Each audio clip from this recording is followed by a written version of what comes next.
Hi, I'm Ms. Huelvas.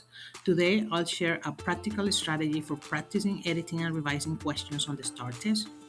Although STAAR assessments vary by subject and grade level, many strategies for student success are universal, something I also observe in my work as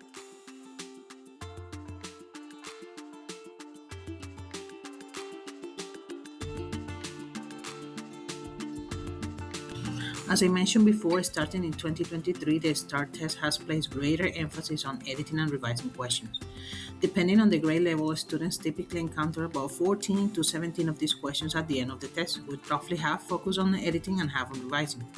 Because these skills account for approximately 20 to 30% of the total score, I place a strong instructional emphasis on developing them.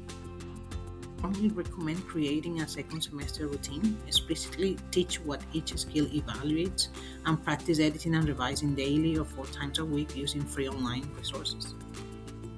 This is what I do in my class. 4 times a week, students begin with a 6-minute do now dedicated to editing and revising exercises gathered from online resources. Then, they spend 10 minutes practicing authentic style editing and revising questions to apply those skills in a real testing contest, questions that I've gathered from release tests.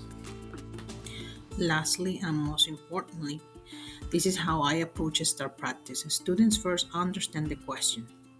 Next, they eliminate answer choices and explain why. For example, option A is not correct because of a spelling error, or option D, it uses singular instead of plural.